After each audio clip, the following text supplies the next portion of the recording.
Time for something a little different. Let's get academic on our coverage of Stephen King. Hi everyone, welcome back to my channel. I'm Dave Musson, and this is the place where I talk to you about all things Stephen King. It's great to have you here. As I said at the start, we're doing something a little different from usual in this particular episode because there is a new academic book about Stephen King coming out this week. It's called King Noir. It's a study of Stephen King's crime fiction by two noted King scholars, Tony Magistrale and Michael Blouin. And I've read it.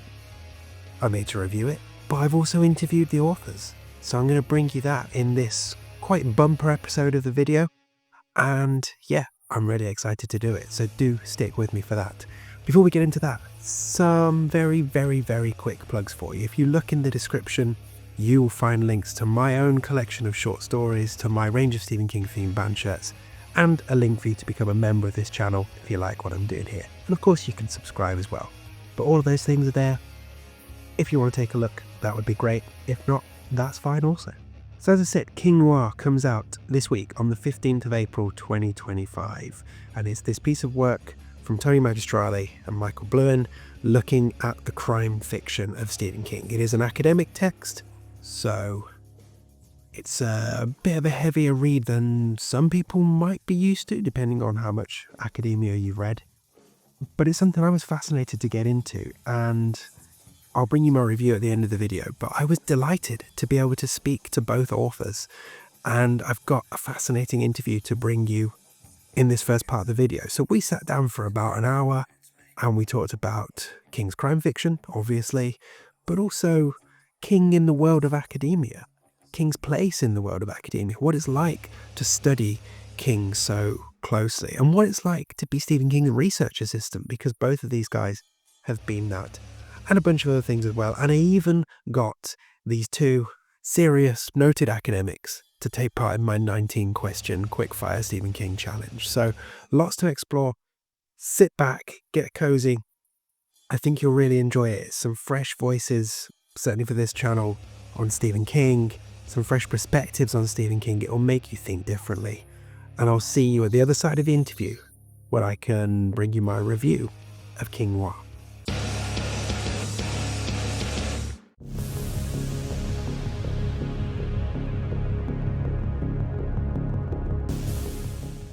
Sure. I'm Michael Blouin. I am a professor of English and the Humanities at Milligan University.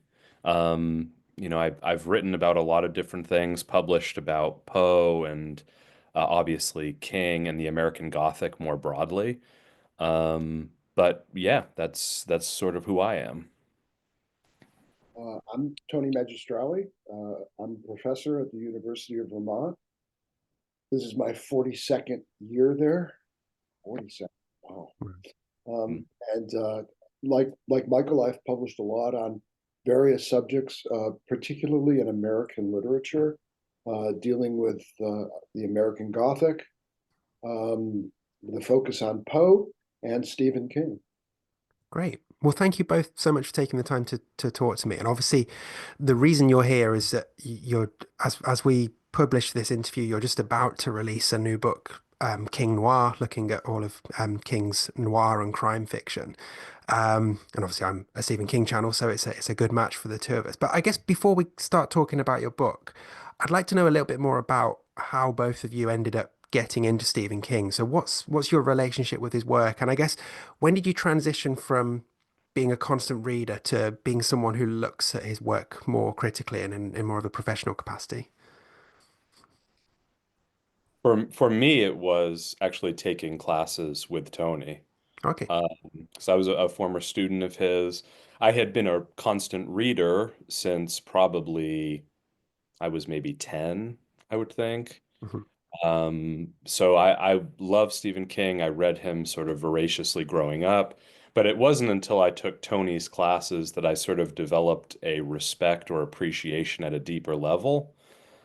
So Tony really taught me how to read these texts thoughtfully and engage with them at another kind of um, you know, another level really. So yeah, that's how I really got into it was thanks in no small part to Tony's teaching. Well, Okay. it's very kind of you, Michael, to cite that. One of the great things about being a professor at the University of Vermont is I pretty much get to teach what I want to teach. Okay. So when Michael was, I had Michael as an undergraduate, but also as a graduate student because he's got a Hmm. master's degree from the University of Vermont as well. And I've really from the 1980s, I've been teaching various elements of King's work, whether it be the films of his that were adapted from his fiction or the Hmm. actual fiction itself.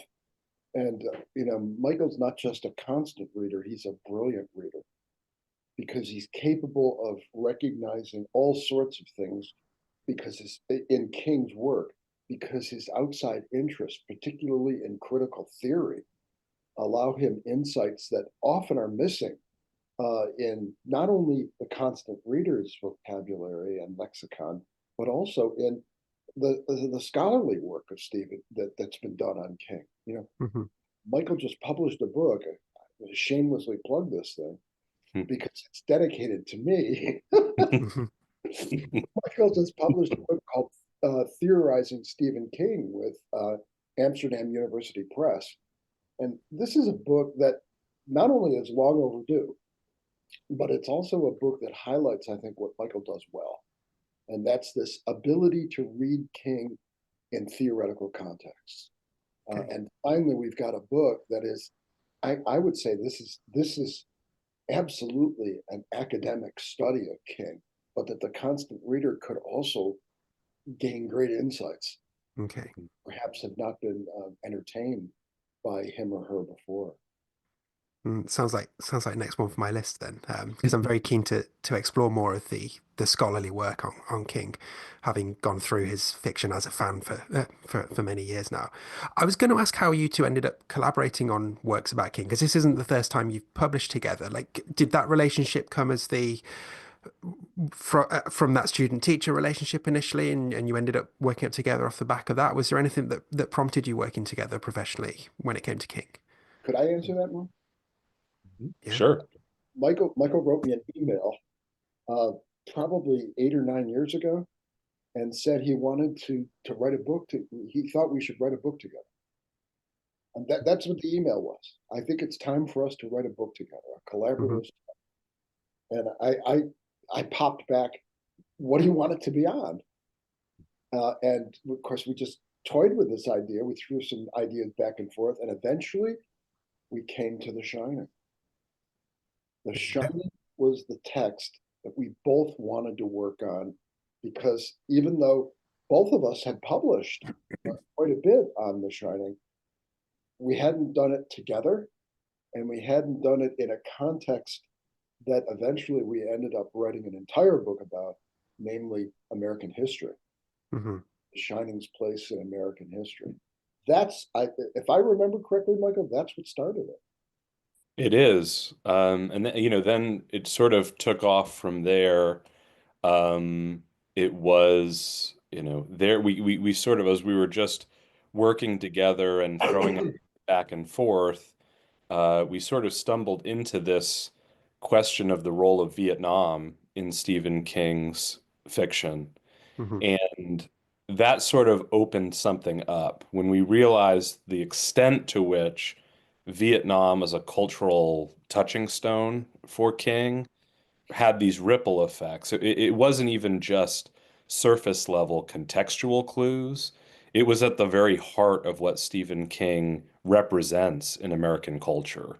Hmm. That's the schisms that emerged after Vietnam. He is I think, the main voice of that schism. So I think when we arrived at that thesis, things started to germinate quite a bit. And that led to a book, which led to another book, which led to this book. And we've had a collaborative relationship really, I mean, since I was a student. One of Tony's great strengths is that he really takes his students seriously and Hmm. respects them, unlike I think any professor that I know of. And so I always felt like I was collaborating with Tony. But once we get to this stage, of writing together. Tony very generously said some of the things that he thinks I bring to the table, but Tony's such a masterful writer. And my writing has improved so much just from working with him and seeing how he writes. Hmm. And so I think our skills complement each other really nicely, and we tend to bring out the best in each other. And I couldn't be more happy with that. Great. Dave, I wonder if I can elaborate a little more on Michael's point about the importance of the Vietnam experience Please do. Yeah. in thinking about King. It became almost a touchstone for us as we started to think more and more about novels like Hearts in Atlantis, Yeah. and of course the collection that was done at the University of Maine, Hearts Hmm. in Suspension. And we as we were writing about The Shining, and as we were writing about books like, well, for example, Pet Cemetery and It, we began to wonder about the place that Vietnam had, even tangentially, in relationship to these other texts.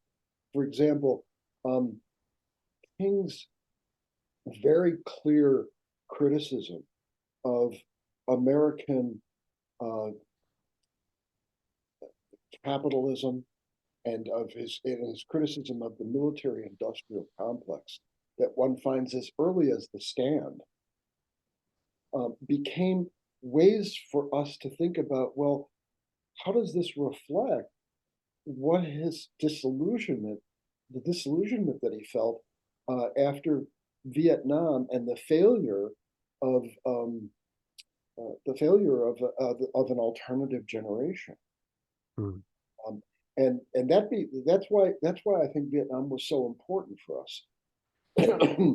Because all of these things that have been present in King's fiction, um, the failure of institutions, the breakdown of the government, um, the sense of a kind of post Nixonian Watergate malaise that so informed his earlier writing, also seemed to follow work that continued on.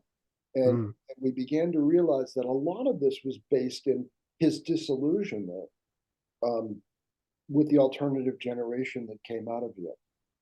Yeah. Yeah. I mean, I've just finished rereading Firestarter, and even that distrust in government operations, like that feels like that plays into it as well. And I know, having read some of his interviews and some read interviews with him about his time at college and stuff, like how being there at that point, it sort of fundamentally changed his own personal politics, didn't it? And like you say, that disillusionment with his own generation, yeah, it's still there in Hearts in Atlantis. Like, we blew it. That's his quote at the start, isn't it? And it's just so prevalent throughout. So yeah, it feels like it must, he was so close in effect to potentially being drafted, I guess, because he was one of that generation who, if you weren't in college, then you were called up, weren't you? So I guess he probably felt very close to it and saw what was going on. And yeah, it feels it. Well, sorry, I didn't mean to cut you off. I think it is. I think Dreamcatcher's another book that is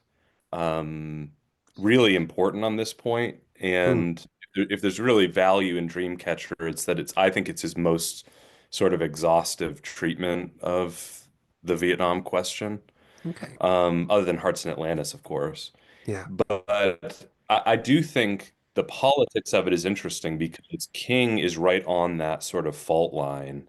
You have him, he's very sort of anti anti-establishment as part of Mm, that response to the military industrial complex. But he's also wary of the counterculture.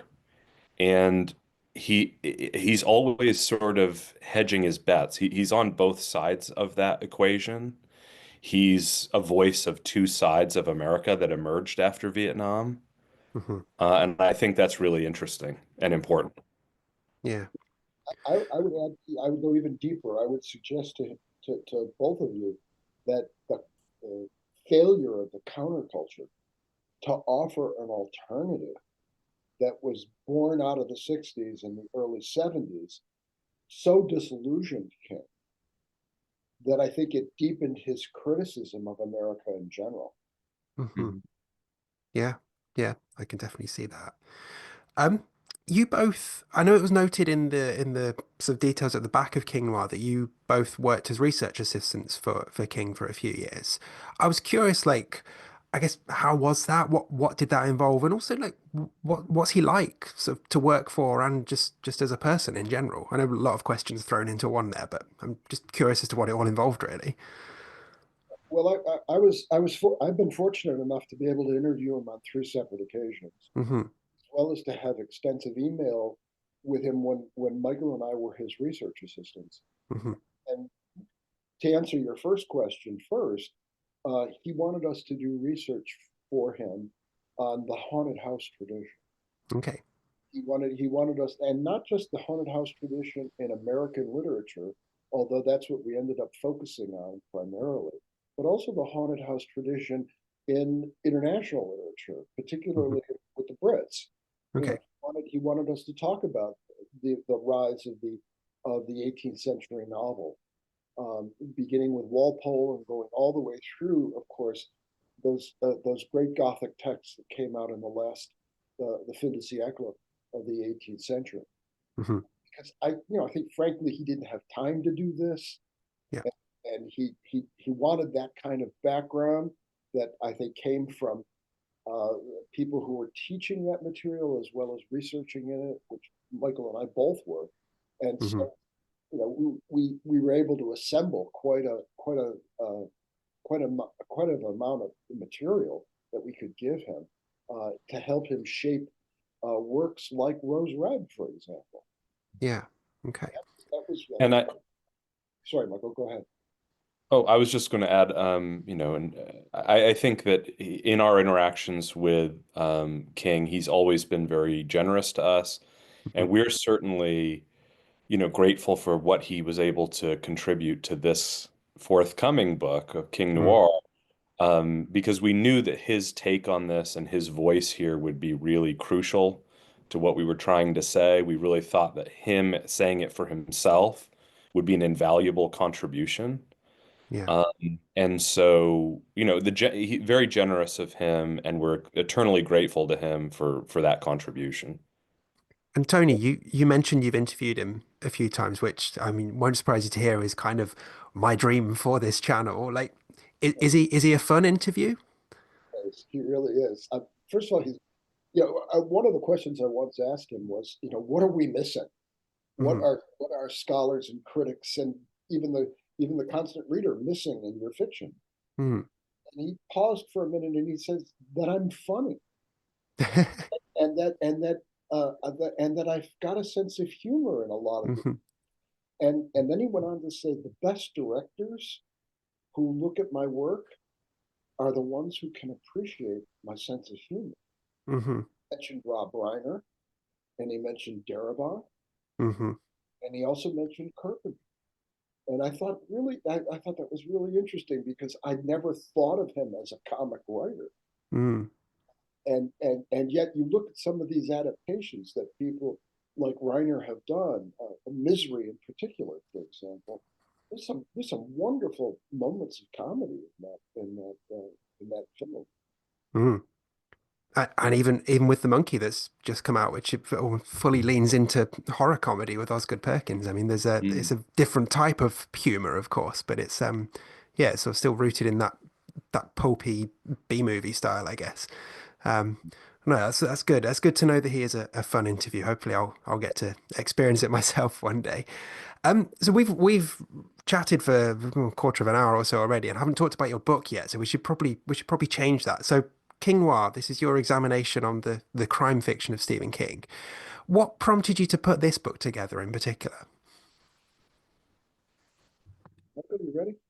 Yeah. I think that for us, what showed up when we were writing together on Stephen King and American history was this question of um, solving a puzzle, or like that there is this larger sort of question of how we come to know the whole story. Hmm. How do we uncover secrets? There's something in The Shining, and we write about this in this the forthcoming book, where you could think about Jack and Wendy as sort of pseudo detectives. They Mm, have a detective side to themselves as they're investigating the Overlook. And that sort of, again, all it takes is a little spark, and then Tony and I sort of start pinging things back and forth, and it sort of grows into a larger thing. Is that's well, that's interesting. Where else does he write about detectives? We knew there were books that were crime fiction and sort of identified them as themselves as such. But we were interested too in figuring out, well, how prevalent is this trope? Where else does he do it? How extensive is the influence? We weren't interested in just narrowing our focus to the handful of really specific crime fiction books. mhm, We wanted to say, well, let's go back to the beginning and see how this sort of lineage developed over time. And that's really where things got started. And from there, it sort of blossomed, and we realized, wow, there's a heck of a lot of material to work with here. mm. And I think, oh, go on, Tony. Sorry. sorry, Dave, I think that was one of the great surprises that we discovered. You always gain great insights into things when you write about them, right? I mean, Mm, that's the purpose of scholarship to begin with, is to be able to not only entertain yourself but also to enrich yourself as thinkers, as critical thinkers. And I think one of the things that became a surprise for us was just how pervasive the detective genre is in King's work that's not specifically detective focused. mm, I mean, you could talk about the hard crime books. You could talk about Mr. Mercedes and the whole Mercedes trilogy, and that's very clearly influenced by writers like Chandler and McBain. But as Michael brought up, The Shining. Who thinks of The Shining as a detective tale? mm, And yet, as we began to probe deeper into the whole thesis of what detective fiction is and its relationship to King, we began to stretch, if you will, we began to stretch the concept beyond his fiction that so clearly is based in the detective genre. The Bachman books, for example, and of course Mr. Mercedes and the hard crime texts that he did. We began to see it in things like Dolores Claiborne. mm. We began to see it in things like The Shining, um, uh, and other texts as well. And that I think that was the great surprise for Michael and me, is to realize this was a little like the Vietnam experience that we Okay. discovered earlier, that Yeah. this was more pervasive than just Hearts in Atlantis and Dreamcatcher, but went Mhm. on to expand and become part of the King canon. So I'm gonna slightly tweak the next question that I was going to ask you. So and for viewers watching, I've given you the questions in advance so we knew what we were going to be talking about. I was going to ask if you were surprised to find so many of these characters that displayed these detective traits, because aside from ones we've already mentioned in this conversation, you make cases for Edgar Freemantle being a detective, Paul Sheldon, Jake Epping. So I guess instead of, because clearly you've already said you were surprised at how much stuff there was there. So, like, this might be a difficult one to just pick off the top of your head, but who do you think is the most effective King detective of any of the detectives that you found in your book? Because obviously we've got Holly, we've got Hodges, but there's all these other ones that you make cases for. Do you feel like some of those are almost better detectives than the actual King detectives that we have with Bill Hodges, Billy Summers? I know Billy Summers isn't a detective, but yeah, who's your favorite? Well, I mean, it is the question of whether they're effective is interesting because I do think an ongoing thing for King is sort of humbling the detective. Hmm. It's not so much glorifying a detective who can put all the pieces together. Yeah. It's finding the detective who has the humility to know that they can't know the final answer to the puzzle, Hmm. knowing that there are some things better left unsaid, that curiosity killed the cat. We know that King is pretty fond of that statement. So effective is sort of a difficult one because I think the most effective detectives are the ones who, yes, help to deliver a resolution, but are ultimately sort of confounded or confronted with some sublime, beyond comprehension thing that allows them to have grace and good humor, as you mentioned humor earlier. I think my maybe one of my favorites is Johnny Smith in The Dead Zone, Hmm. because within that book there's a little, small subset of the book that's dedicated to Johnny solving a murder mystery. Yeah. And the book kind of switches genres. It goes from sort of a political thriller to a more straightforward murder mystery and then it switches back again. And I really find that to be endlessly fascinating. And it does say something about King's detectives that, not that he was the one to invent this, but that Johnny Smith is a detective who's also a psychic. Hmm. He's a detective who has the power of intuition. He's not a straightforward Holmesian kind of using deductive logic. He has this supernatural ability, which nicely shows the way in which King weaves together genres, and that his crime fiction nicely complements and augments things that show up in his more straightforward horror fiction. Hmm. So I always find that to be an interesting genre hybridization. Yeah, I think the other thing that's interesting is that when King is dealing with actual detectives in his work, um, he often treats the detective, not always, but he often treats the detective like Hitchcock does. That the detective is actually the person who understands the least, Hmm. has to somehow encounter um, this psychic element that Michael's talking about. That the detective has to learn from the process of becoming um, less deductive and more psychic. In the way that Poe uses this concept when he's talking about Dupin, that Dupin has this incredible ability to see details, but he also has this ability, this intuitive quality to make jumps that go beyond the the detailing and enter into the poetic. Hmm. And I think this is true for King's detectives if they're going to be successful. Yeah. Uh, Needful things. What are some other examples, Michael, that we talk about it? I mean, The Outsider feels like one with Ralph Yeah, when yeah, he sure. encounters Holly. I guess sort of. Yeah, I think his mind Holly, opened up to those other possibilities. yeah, that's Holly in a nutshell, right? Is that Mm, Holly brings not the power of her deductive reasoning, but her vulnerability mm, and her ability to tap into something that maybe the smartest guy in the room is missing, because she isn't even a guy. She brings all of these qualities, these strengths. She's someone who has disabilities. She's someone who is a woman who's been sort of overlooked and mistreated. And she brings to the table the ability to show the kind of macho detective what he's been missing, what he's been overlooking in his kind of systematic thinking. I do think another interesting element of this is it nicely allows us to talk about King's well-known antagonism to critics, mhm. especially academic critics. Yeah. And a lot of this allows him, and Poe did the same thing. It allows him to sort of mess with his reader, the reader thinks he's more clever than the author.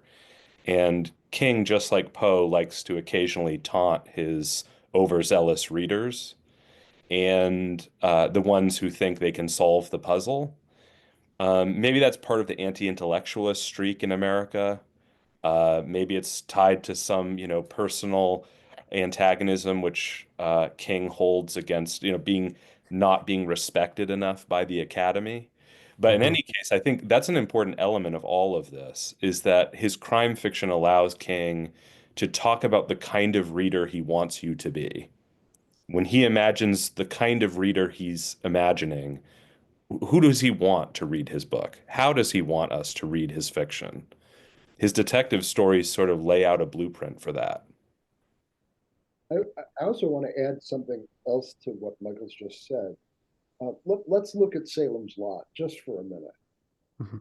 Salem's Lot is ostensibly a strict vampire tale that deals with what happens. I mean, King asked the question, what happens if a vampire comes to a small town Hmm.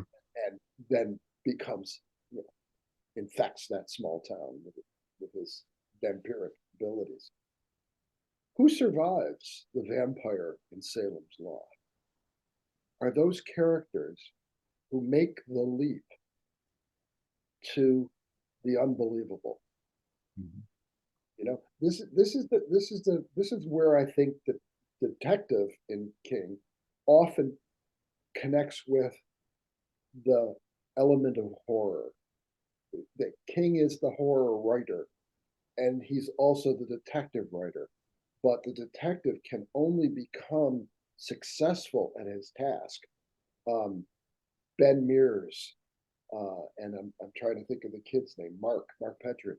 That it's only possible when Ben is able, through his abilities as a writer and through his imaginative capacities, to make the leap back to believing, back to understanding that the vampire is not just a myth, but is an actuality.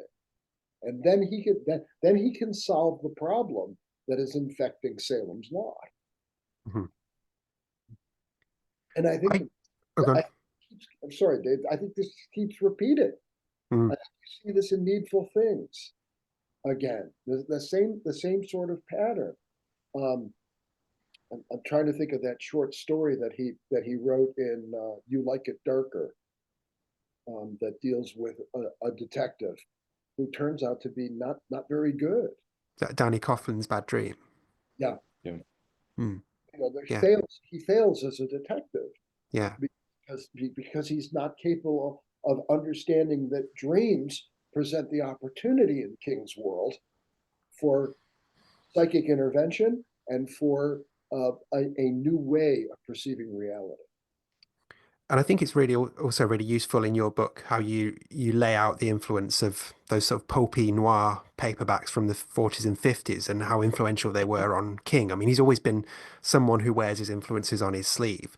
So I think that's really helpful for me, like as a constant reader, that was really helpful context in terms of obviously I knew his history with horror and a love of the movies and rock and roll and stuff, but I don't know, when I saw it laid out in your book, it just made very clear sense that he was also reading that stuff. And obviously that would influence his writing, even in his more outright horror works. So yeah, I guess it's one of those like you were saying earlier about the Vietnam stuff, it all makes sense when you look at it and you take the bigger picture view and you see it all together. I wanted to ask about the Bachman side of things because you offer some extensive analysis on the Bachman books, and I think the quote here is that so you guys put that Bachman was constructed a world torn from the pages of crime fiction that allowed King to indulge his darkest impulses towards violence and despair. So I just wondered if one of you could just talk for a little bit about that relationship between noir fiction and specifically the Bachman books. Yeah, I mean, I think the noir, especially neo-noir, the films that were coming out in the 70s are set against this historical backdrop of stagflation, and this kind of encroaching pessimism is laying over everything in the lead up to Reagan's sort of new dawn for America, right? And I think that moment of despair or pessimism, that neo-noir moment, is maybe for me King at his most interesting, or at the very least with the most political bite. Mhm. The things that he wrote as Bachman allowed him to not take solace in happy endings or in resolutions that are going to please a sort of mass audience. He kind of can end those books in a moment of despair, right? The famous kind of noir line, there's no winning, there's only losing more slowly. That sort of applies really well to the Bachman books, is these protagonists are chivalrous men who are out of step with modernity, who Mhm. are tempted, although it's interesting to think about the way that sex plays into all of this. I think King's relationship to sex kind of complicates his relationship to noir. Hmm. Um, but his protagonists are noir, grizzled, uh, beaten down, but somehow they continue to sort of walk against the currents that are corrupting everything in their society. They're clinging like a life raft to some imaginary American ideal that's fading away. And for me, that image of king, the king that can be dissatisfied and disgruntled and cynical, maybe that speaks to my own temperament and what's wrong with me, but I find that to be so much more interesting. What an interesting section of his career that he Hmm. allowed himself the space to do that kind of imaginative work. I always find those books to be just endlessly fascinating. Hmm. Add to that, Michael, that King has always defined himself as a sentimentalist. Mm, That's one of the reasons why his books so often end with happy endings. Even to some degree, The Shining seems to me to have an ending that has a click to it. It has Hmm. a happy ending to it. Is that he he thinks he wants things to work out. He doesn't want to kill the kid in Cujo, right? He mm. wants things to work out. Hmm. And with the Bachman books, and this is part of the argument we're making, I think, in that chapter dealing with Richard Bachman. In the Bachman books, he didn't have to think like that. Hmm. He could think like a noir writer, and he could produce a noir ending that where things weren't going to work out, and there wasn't going to be a happy end. Hmm. And I think that ran against the bestsellerism that became part of the King profile at the same time as he was writing the Bachman books, or shortly thereafter, where he needed to feel like he was giving people hope. Um, and And and the noir fiction didn't need to have to do that. And I think that speaks to, I mean, for people who are interested in placing King in American literature, and I think King himself would be interested in that, where he fits, what is King as part of the canon? He right again, he's on that fault line, which I think of King as a writer on a fault line, which makes him always so interesting because he's always between worlds. Uh, Hmm. I mean, like the Dark Tower made manifest in his own life. He's this writer between Yeah. worlds and always. And in this case, as Tony's alluding to, I think there's naturalism on one side, the inheritance of an America that believed like this dog eat dog survivalist, naturalist writing that is pretty bleak. And Bachman is sort of naturalist in the extreme, and noir is sort of a branch of that, right? Is like this chivalrous detective who's fighting against a world that's just dog eat dog all the time. And then there's pastoralism. There's this romantic side that believes in cosmic justice, the wheel of cosmic justice, and that all things will sort of work themselves out. And those are, I think, two dominant strains of American thinking throughout American literature. I mean, its very inception. Hmm. And King, again, is both things. And you might say, well, how can he be both things? And there is no answer to that. There's Hmm. this cognitive dissonance. There's this clashing and tension all the time within King. And to me, that doesn't make him a bad writer or it doesn't make him a hopeless case. It makes him all the more enlightening for us. Hmm. Yeah. You It always get more interesting art when there's tension in there. Exactly. Like that's Exactly. always going to happen. also, if I could continue Michael's line of thinking, it also seems to me to situate King perfectly in the great tradition of the American Renaissance. That there is that pastoral side that Michael alluded to that connects King to the whole notion of transcendentalism, and to the hope and spirit of the best parts of America. But then there is also the Melvillian King, the king that looks at the universe and understands that the universe is not necessarily that look, if I could quote from The Girl Who Loves Tom Gordon, that the the universe could bite, and it Hmm. had, and that's a well, that seems to me to be right out of Melville's Moby Dick, and particularly the shark chapter, where he's talking about a universe that just keeps chewing and biting. Hmm. Uh, and I think that's right. I think he's right in the middle of that. Yeah. And I've talked to him, I've interviewed him and asked him about Hawthorne in particular, because another New Englander, a man who writes about the woods, a writer who focuses on the past and history. And King once said to me when I asked him, what Hawthorne have you read? And he said, you don't have to go any further than young Goodman Brown. All of Hmm. American literature comes out of young Goodman Brown, Hmm. which I thought was really trenchant, Hmm. especially for him to say that. Yeah, yeah, definitely. Um, Obviously within this new book, there is analysis on King's more overtly labeled crime works, so the hard case crime books, the Hodges trilogy, Billy Summers, etc. And it was really great to have such thorough deep dives on those, and I would definitely recommend people to go and check out the book for those, if nothing else. I wanted to ask a very basic question, actually, around those books. Just for you guys, I guess as academics, but more so as constant readers, are you fans of King's crime era? That's a difficult question because there are, I think for reasons we sort of outline in the book, so I don't want to spoil the book, but there are issues with the crime fiction that kind of cut to the core of like, why is King not all that compelling as a noir writer?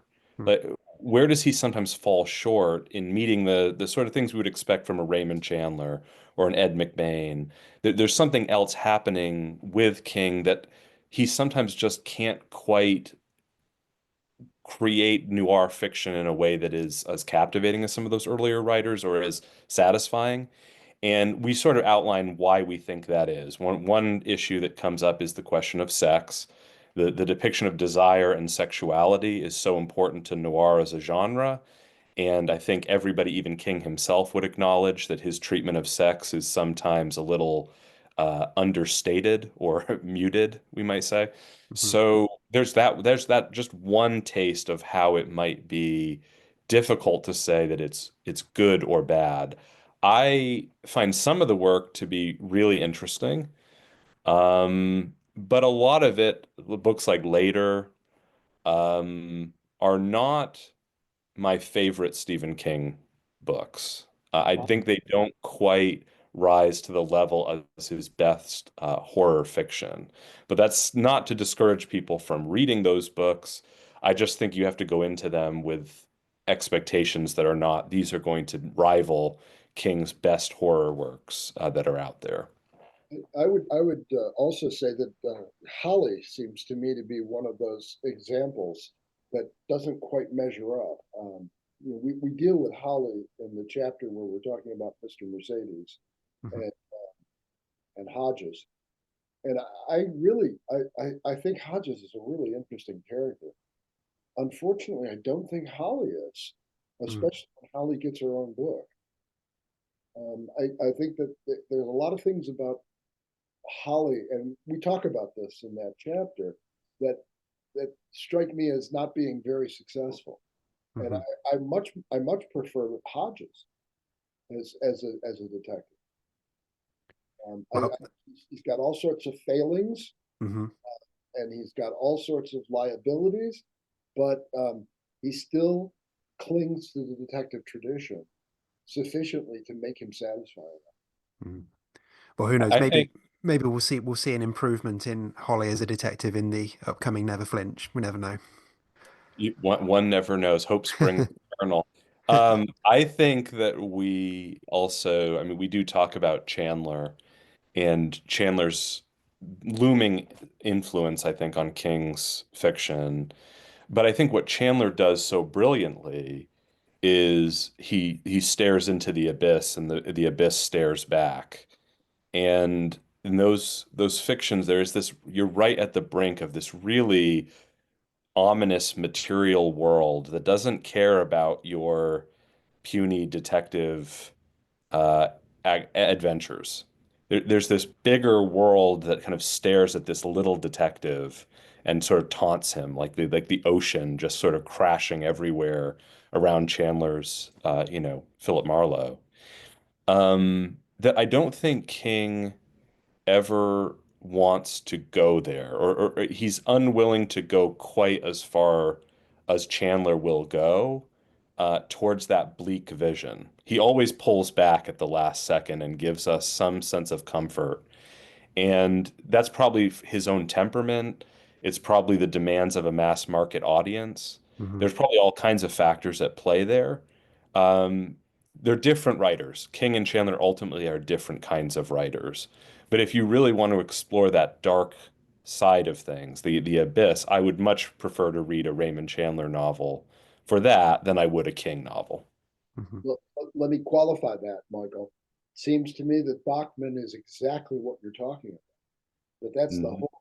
That's why we needed to include that discussion of Bachman in this Hmm. book, because Bachman stares into the abyss, and Hmm. it stares back into Bachman.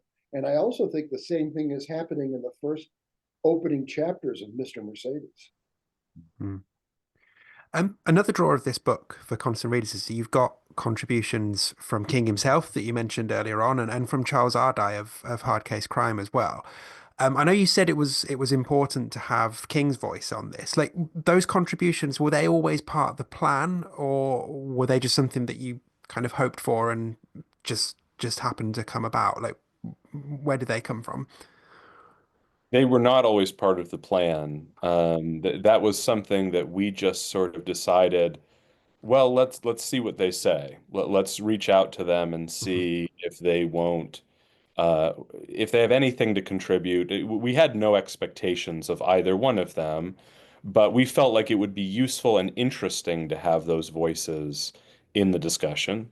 Hmm. And as we said, King very graciously agreed to give his feedback for us. And then Charles Ardai, who is was such an incredible good luck find for us, because his response is so thoughtful. Mm. Everything he has to say about the hard case crime books and about King's contributions are insightful and incredibly lucid in his discussion of King's contribution there. So I think we were very fortunate to add him into the mix, but it was never part of some kind of scheme we had from the beginning. It was just our Mhm. good fortune to have them agree to participate. It was more than good fortune. It was your tenacity. You were the one that went out and said we need to talk to Charles Ardai, and we assembled 10 questions for him because he lives in London, I think, and we assembled 10 questions for him, and he knocked those questions right out of the park.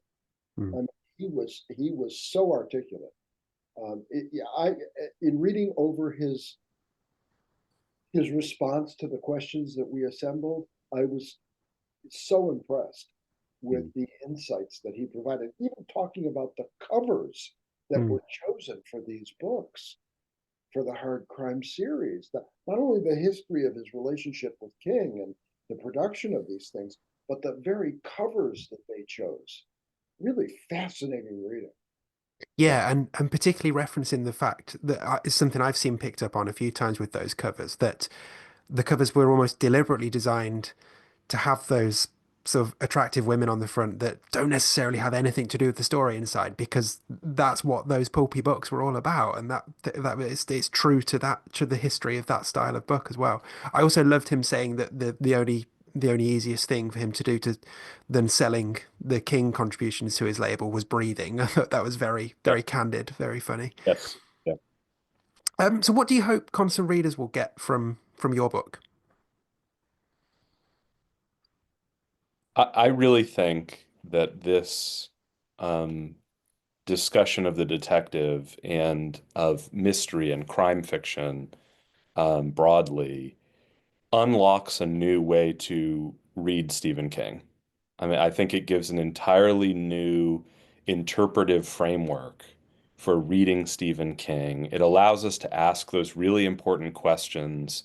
It's not just about the style, although I do think, as we suggest in the book, that once you know these debts that King owes to hard-boiled fiction, you start to even the construction of his sentences, Hmm. the the similes that he applies, you start to see the fingerprints everywhere of this inheritance that he has to hard-boiled fiction. It's not only just style, it's also substance. It's a question for King of how do we know things? What are the mysteries of the universe? What is the best way to try to solve the things that plague us on a daily basis? His relationship to his critics. Some of those really big and profound questions begin to make a lot more sense the more you recognize his entanglements with detective crime fiction, hard-boiled fiction. And once you start to tease those out, I just think you start to understand King's project as a whole, Hmm. and you just start to see it in an entirely new light. And for me, it's opened up all kinds of new ways to read those books that maybe were foreclosed to us at the beginning, before we started with this thesis. Hmm.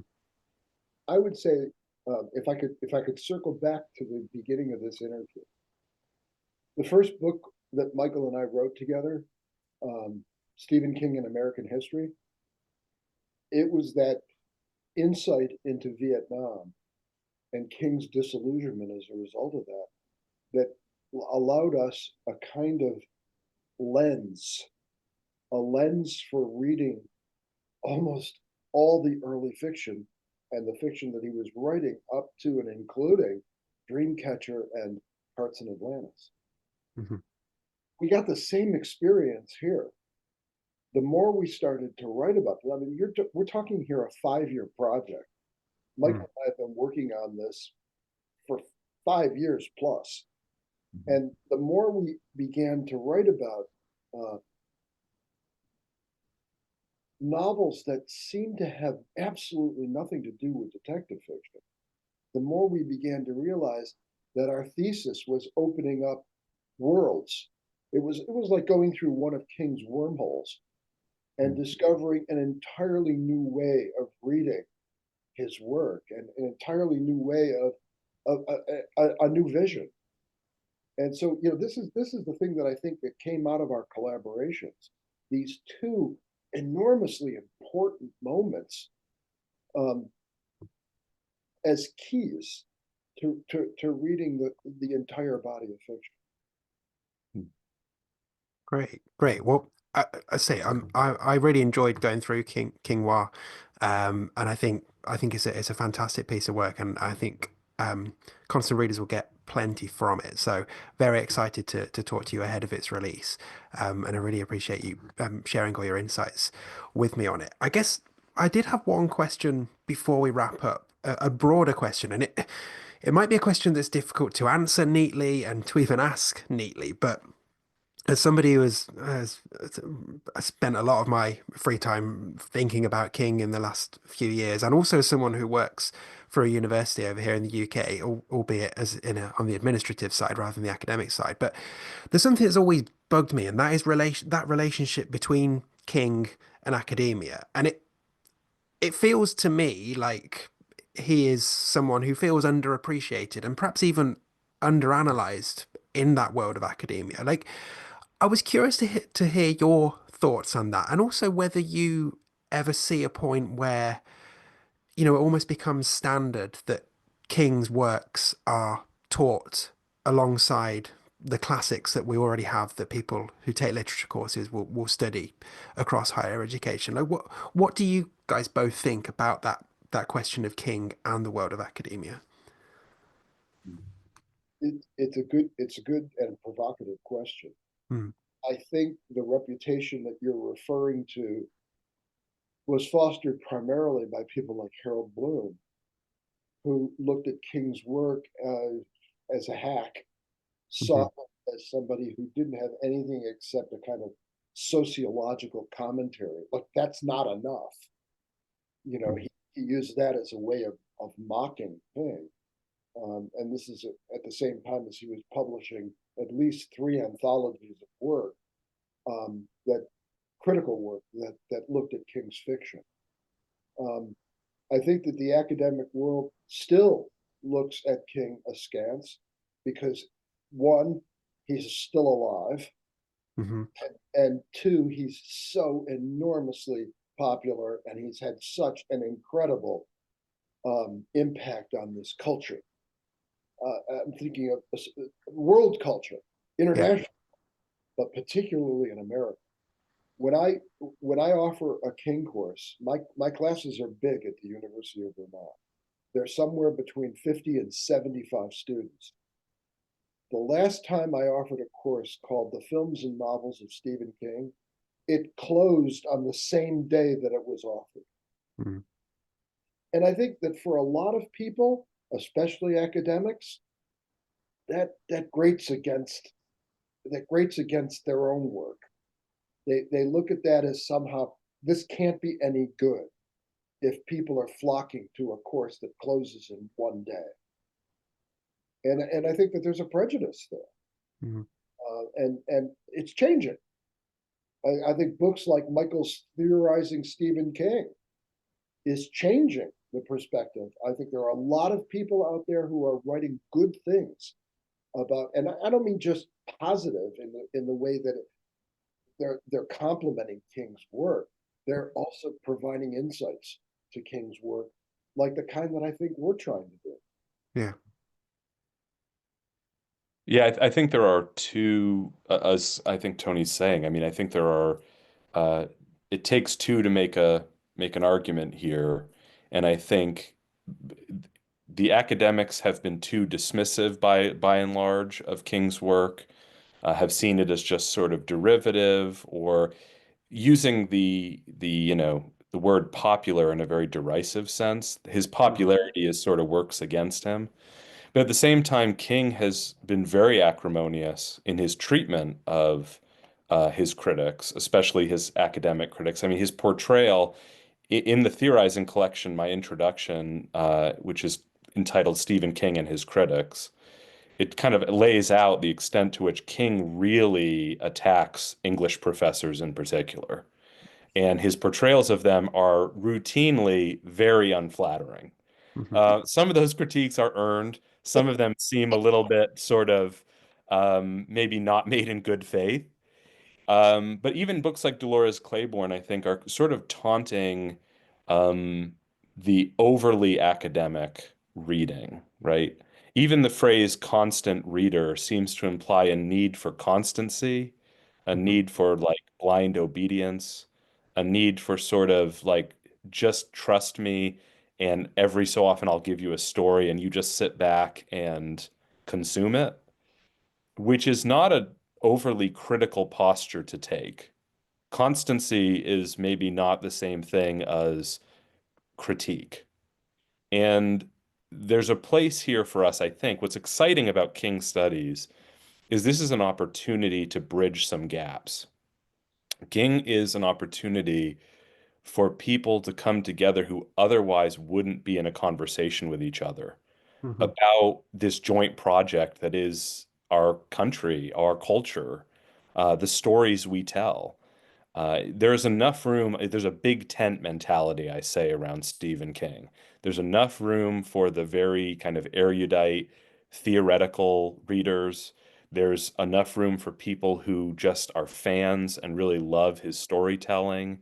There's enough room here for us to get in a space and have conversations about what matters to us as human beings that I don't think every writer affords us those kinds of opportunities. So I just see it as a brilliant occasion to heal some of the sort of divides that we see everywhere in the United States at this point. And I would like to add that Harold Bloom, if he were still alive, I would love to say this to him, that Poe, Dickens, even Shakespeare had the same sort of critiques leveled at them that we are discussing right here. That they were too popular, that they were too much too much out of the shape of a serious academic discourse, and that therefore had to be dismissed. Yeah. And Dickens and Poe, and of course Shakespeare, I'm tempted to say that I don't want to put King at the same level that they're at, but I want to suggest that the same thing is going to happen down the line 100 years from now when somebody wants to know how do we describe the tensions of late 20th century capitalism. And I think that King would be a person that I would recommend 100 years from now that people will be going back to, particularly the film versions of his work, that I think will endure along with a novel like The Shining and others as well. Great. Great. Well, brilliant. Thank you so much again for your time. And yeah, King Noir out on the 15th of April on University Press of Mississippi. Yeah, I think it's a great read and definitely worth the 5 years of effort that's gone into it. So thank you so much for your work on that and for being so generous with your time. I'm conscious we've been talking for an hour, and if you need to wrap up now, that's absolutely fine. But something I like to do on this channel when I chat to other humans is end with a 19 question rapid fire round. How do you feel about tackling that before we say farewell? Sure. Yeah, cool. So I don't need any explanations. I don't need any reasoning here. It can literally just be a 1 or 2 word answer. I'll rattle off some questions, and you just let me know, and we'll leave it there and let people ponder your answers. So, let's start. What was the first King book each of you ever read? It. Harry, And what was the most recent King book that you've read? Holly. You Like It Darker. hmm What is your all-time favorite Stephen King book? It. Shining. And your all-time least favorite Stephen King book? Tommy knockers. Because he was high on cocaine when he wrote. Right. I would have to go with um, Later. Okay. Um, what do you think is King's most underrated book? Umni's Last Case. Okay. That's a really good question. I I still think Pet Cemetery. Okay. Yeah, I know it's Um, go on. I know it's popular, but there's so much happening in that book Hmm. that still needs to be talked Well, perhaps that could be your next project. Um, next 2 questions are about actually the cover art for the artwork on the front of the book. So, which King book has your favorite cover? I like the hard case crime covers hmm for all the reasons we really talked about today. I think Yeah. they're really, really interesting. about. I like the Stands cover. hmm It's almost like Hieronymus Bosch. It's almost a moment from Hieronymus Bosch where you've got these two figures jousting with each other. Yeah. I don't know if you've got that, Dave, in UK. Yeah, as it happens, a few years ago, I self-published a Stephen King trivia book, and I worked with an artist who is a Stephen King fan to commission a cover for it. And one of the elements on that cover is the Luke Skywalker dude fighting the Plague Doctor dude in there, in amongst the bigger picture. So yes, I know which one you mean. I, Um, I can't remember the title of it, but there's a wonderful collection that you can find online of the artwork that's been assembled from King's fiction, okay. including cover art, as well as some of the material. I'm embarrassed to say this because I should know some of the names of these artists, but the people who've done illustrations for The Stand, for instance, hmm and I'm trying to think of the name of the collection that was published. I can't draw it right now, but it's a huge book.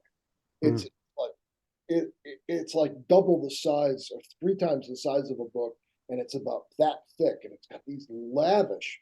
Michael, I've shown you this, haven't I? These Yes. lavish pictures, illustrations that have been assembled from King's work.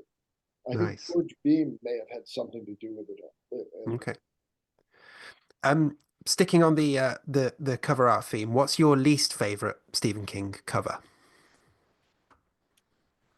I think Anchor Books put out a series of like reissue in the 2010s Hmm. that you find at like Barnes and Noble or sort of big book chain bookstores that are very generic and often have almost nothing to do with the story, and not in a good way, like the hard case crime has nothing to do with Yeah. what's in the story, in a way that's like nobody put any thought into it. So I think those are my least favorite. Okay. Yeah, I would concur. Okay. Um, what's your favorite King adaptation when it comes to movies and TV, etc.? Dolores Claiborne. That's so good. It's so good. I got to go back to Kubrick. I got to go back to The Shining. Okay. And what about your least favorite adaptations? Children of the Corn. I One, really I didn't like the Shining, that the one that King did the teleplay for. That was pretty dreadful. That's not my favorite. Fair enough. Um, Now, the next two questions I've adapted specifically for you guys, because normally these questions, previously I've asked them to other writers. So I've asked like which King character they'd like to have in their books as a guest character, for example. But I've tweaked it slightly for you both. So, which King character would you most like to be able to give a guest lecture for your class? Randall Flagg. Ooh, okay. choice. I'll go with Johnny Smith. Hmm. Hmm. And which of King's academic characters would be closest to how each of you are? I hope none of them. I hope none of them. I mean, Glenn Bateman maybe in The Stand would be the only one that I would be like, maybe he's the most like me. Okay. But they're all kind of not flattering portrayals, so I hope I'm not like any of them, really. The sociologist, the associate professor of sociology with an MFA degree. Right. Oh, Steve didn't do his homework there. No. Um, Tony, are there any for you? Or are you similar to Michael on that one? Oh God, yeah, yeah. I would avoid them all. Okay. Mm. Them all. Okay. And then for this question, I want you to just give me one King book for each of the following. So one King book that you would keep forever and reread until it falls apart. One King book that you would read only once and then just put on your shelf and be done with. And one King book that you would delete from existence. Mm. Keep forever, I would say The Shining. Hmm. I keep coming back. Um, Oh, sorry, Michael. read only once, maybe Joyland, Hmm. which is a great, it has really good things in it, but doesn't require a lot of rereading, I think. Hmm. Delete from existence. I've already said Tommy Knockers, so I'll mix it up and say Insomnia. Okay. Boy, I keep coming back to The Stand. It that book strikes me as being so rich. It's overwritten, of course, with 1,200 pages, the Hmm. expurgated edition, but there's so much going on in it, and it's such a wonderful book to teach. I don't know, Hmm. Michael, have you ever had the chance to teach The Stand? I've only been able to teach it one time. I don't know that a lot of students have the stamina for the stand anymore. Yeah, Their ability to stick with it is increasingly questionable. what I do is I have them read half of it over a break, Mm. like over Christmas break. They have to have the first 600 pages read. Mm. So everybody comes to class with at least the first half under their belt. And Mm. I just think that the characters are so rich.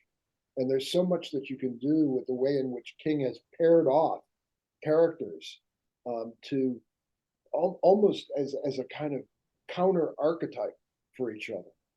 You know, Harold Lauder and Larry. You know, they just kind of they pose this very interesting relationship to one another. Flag and Mother Abigail. Mm-hmm. Tom Cullen and Trash Can Man. Really interesting ways of reading the parallelisms within the characters themselves and the role that they play in the unfolding of the novel. So that's at the top of my list right now. The Yeah. Stand. The one that I could read once and put away, I think the short story collections. Pick any one. Mm-hmm. Okay.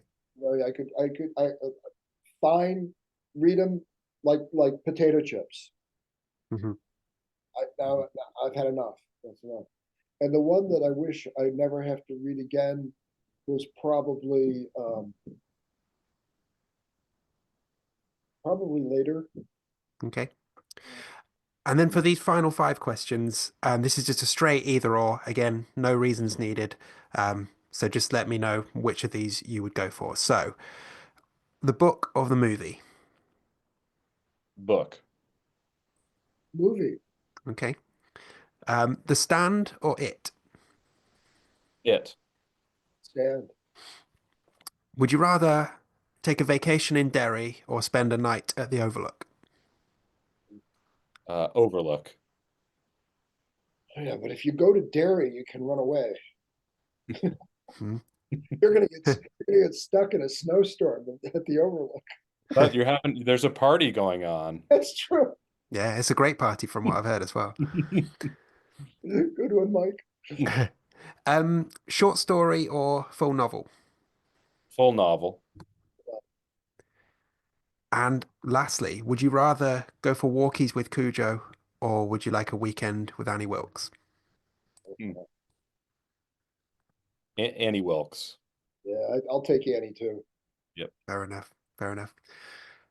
Michael, Tony, thank you so much. You've been so generous with your time and your insights. Loved the book. Really great talking to you. I wish you the very best of luck with the project and any future ones you've got. And yeah, again, just thank you for taking the time to chat to me. It's really nice to have some sort of level of academic thought and insight to this channel. It's definitely the kind of thing I've been wanting to do for a while. So I genuinely really appreciate it. And yeah, thank you. Thank you so much. Thanks so much for having us, Dave. We appreciate it. And Dave, from me too, I really nice to have met you. And I'm going to go back and look at some of your podcasts now. Great. I will warn you, I'm not the biggest fan of The Stand, but don't judge me on that.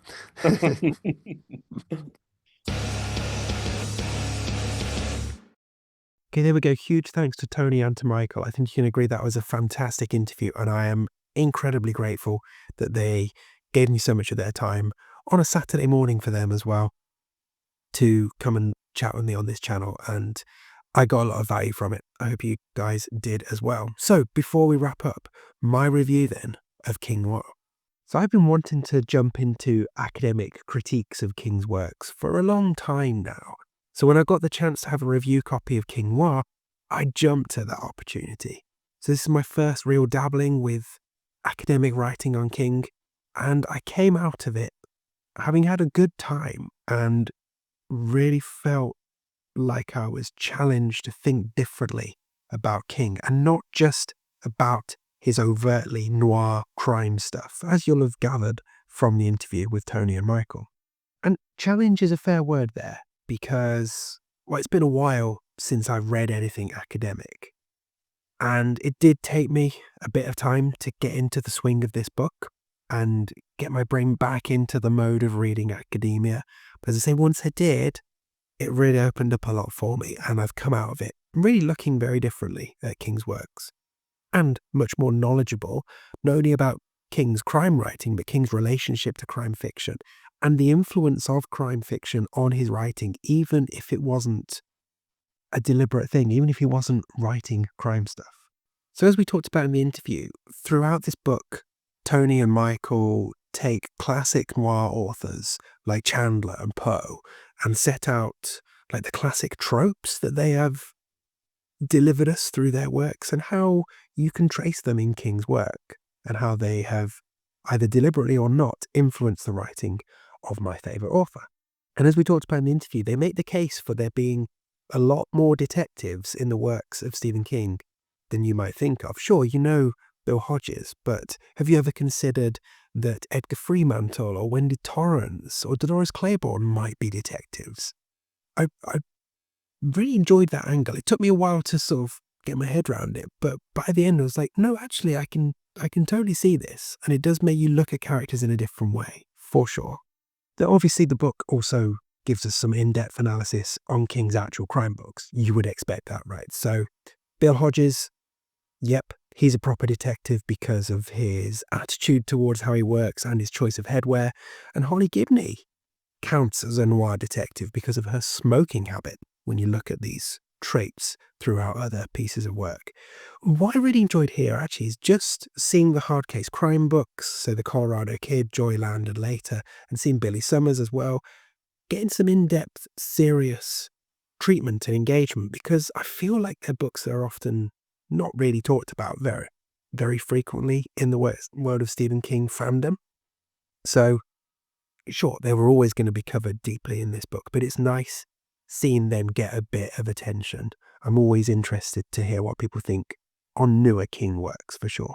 I think what I found most enlightening was the analysis of the Bachman era. Now, I may have pulled out these quotes in the interview, but I'll read them again here. So, the authors here, they explain that the Bachman tales are a bridge between twin impulses of fatalism and blind optimism, and that Bachman constructed a world torn from the pages of crime fiction that allowed King to indulge his darkest impulses towards violence and despair.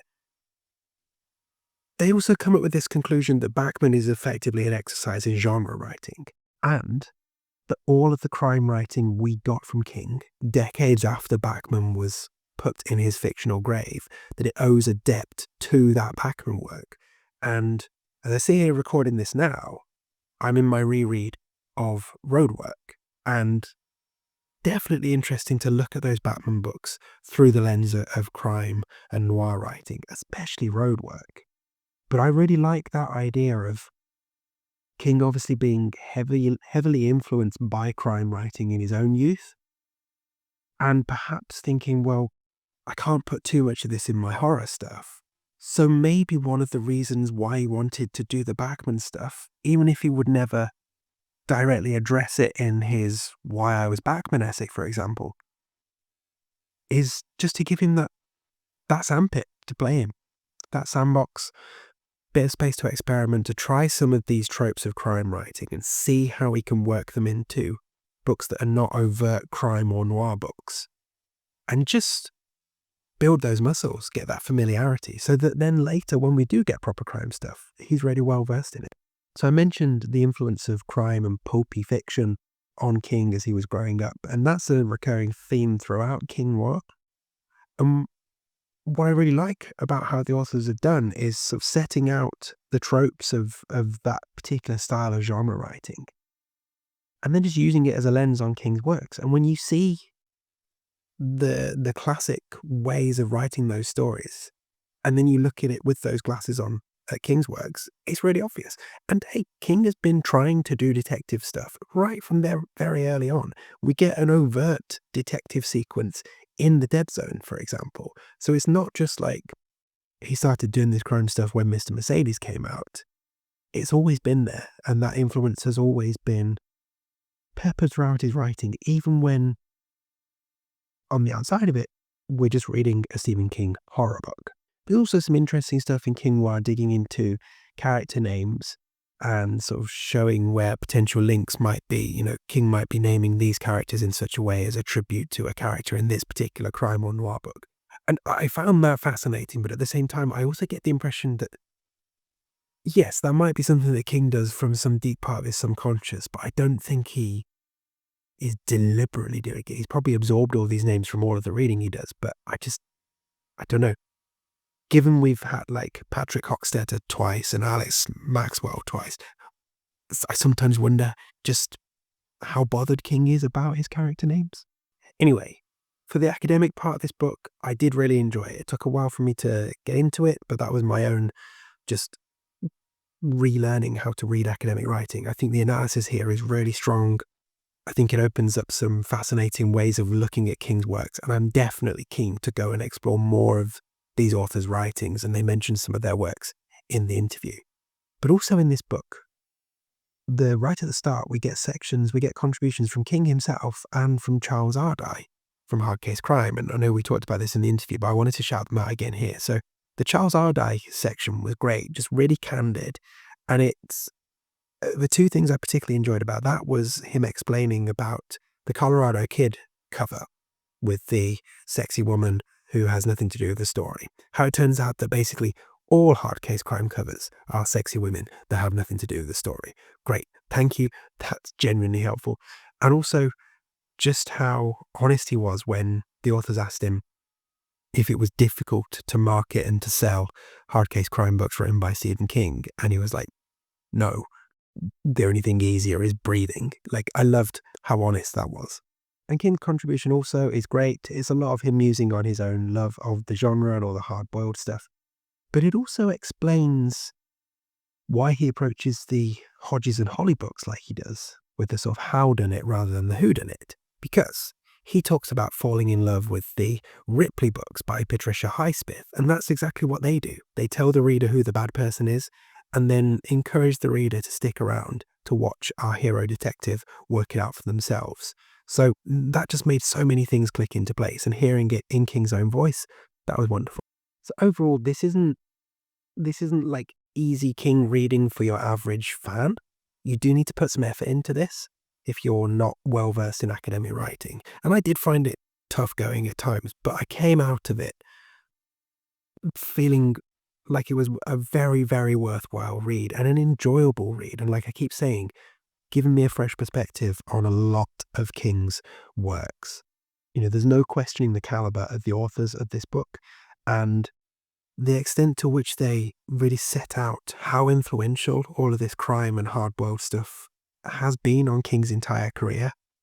It's just fascinating from a fan point of view. So if you're a constant reader who is in search of a real deep dive, or just somebody who is perhaps into King's latter works that have a much more of a crime-leaning direction, then this is absolutely a book that is worth you checking out. It's available from University Press, Mississippi. I've put the details in the description for you to pick up a copy. Comes out on the 15th of April. And also, just bonus thing, I've talked lots of heavy stuff about academic writing and things, but just from an aesthetic point of view, the 1930s Art Deco font that is used throughout this book is not only on brand, but it's just a damn fine piece of typography. So there we go, there's my review, and thanks hugely to University Press Mississippi for a review copy as well. Much appreciated. Okay, there we go. Told you it was going to be something different. I hope you enjoyed the interview. I hope you found the review useful, and like I say, this won't necessarily be for every constant reader out there, but I think if you're in any way interested and it sounds like it's something you might want to give it a try, then definitely do. You will get so much value from it. It's out very soon. I'll put all the details in the description. And, well, thanks for sticking around. If you're still here now, I might as well just plug my stuff again, mightn't I? Got a short story collection and won some awards last year. Got a range of Stephen King themed band shirts. And you can be a member of this channel. Links are all in the description. And hey, subscribe if nothing else. Tell a friend. And I will see you again soon for more King stuff. Bye.